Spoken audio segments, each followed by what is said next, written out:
सुप्रभात प्यारे अध्ययन अभिलाषियों। हम संस्कार के बारे में जान रहे हैं।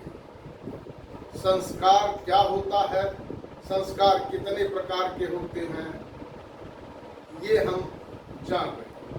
संस्कार की श्रृंखला का ये 11वां संस्कार है, जिसे हम उपनयन संस्कार कहते हैं। उपनयन संस्कार कहते हैं।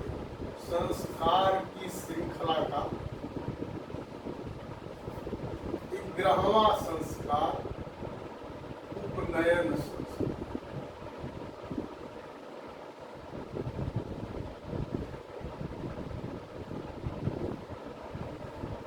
उपनयन संस्कार एक ऐसा संस्कार है जिसे यज्ञोपवीत संस्कार भी कहते हैं, और यज्ञोपवीत और साधारण आम बोलचाल की भाषा में इसे हम जनेऊ कराना कहते हैं। जनेऊ जो संस्कार है ये बहुत पवित्र और उत्तम संस्कार है। खत्म फिर से। तो हम जो ये संस्कार बता रहे हैं, ये उपनयन संस्कार, यज्ञोपवीत संस्कार, जिसे आम बोलचाल की भाषा में हम जनेऊ संस्कार कहते हैं। जनेऊ संस्कार हमारे यहाँ 14 से 15 साल के अंतर्गत पहले हो जाता था, परंतु अब यह परिपाटी लगभग खत्म सी हो गई है। हालांकि आज भी सब जगह नहीं, लेकिन कुछ जगह 17 साल 18 साल के बच्चे हो जा रहे हैं, उसके बाद हो रहा है। और लेकिन यह उपनयन संस्कार या जनेऊ संस्कार शादी करने के विवाह के पहले होता है। विवाह से पहले ही होता है।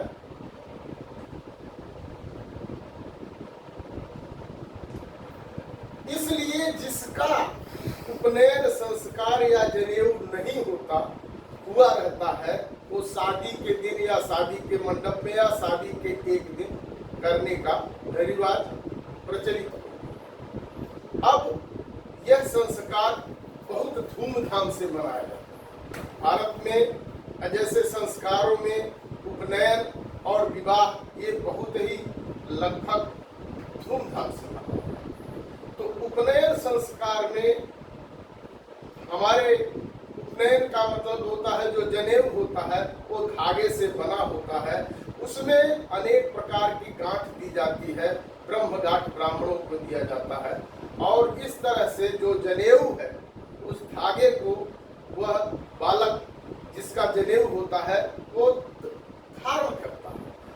बाएं कंधे से लेकर के और दाहिने के नीचे तक वो जनेऊ रहता है।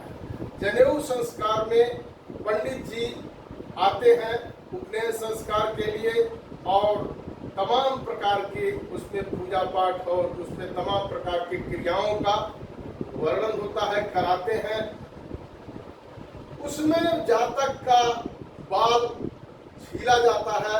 उससे पहले वो जो है एक बार छील करके आधा छोड़ दिया जाता है, उसके बाद फिर दोबारा छीला जाता है। इस संस्कार में ऐसी कुछ व्यवस्था है कि जब ये संस्कार लगभग संपूर्ण होने जाता है, तो बालक जिनका उपनयन संस्कार होता है, जिनका जनेऊ उपनयन संस्कार होता है,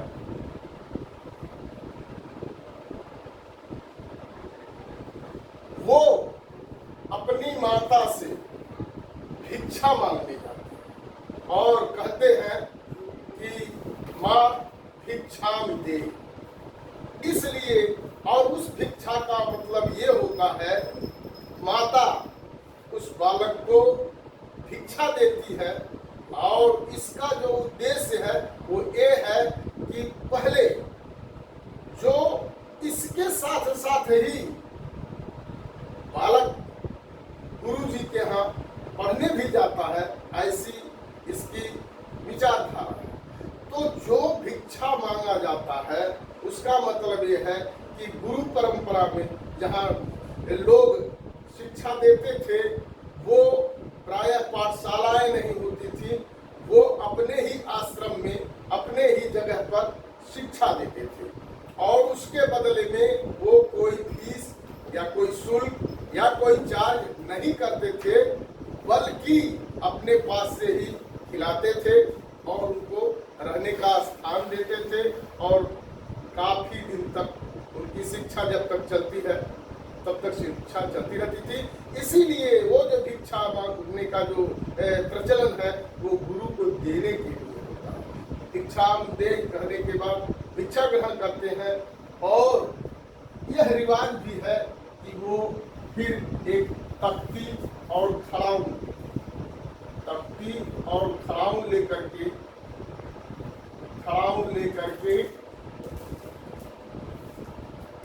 बाहर निकलते हैं।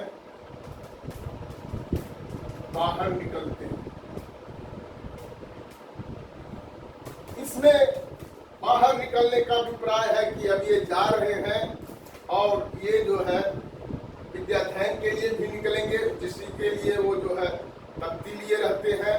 उनका प्रॉपर ड्रेस पीला होता है, कुर्ता और धोती था, लेकिन अब तो कुर्ता और पायजामा भी चल रहा है।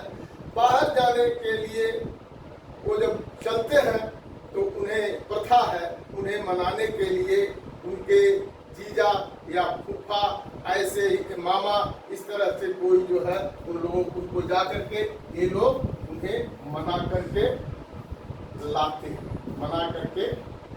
हैं। इस तरह से और इसमें गाना बजाना बहुत प्रकार की इसमें कार्यक्रम होते हैं, सुंदर कार्यक्रम होते हैं।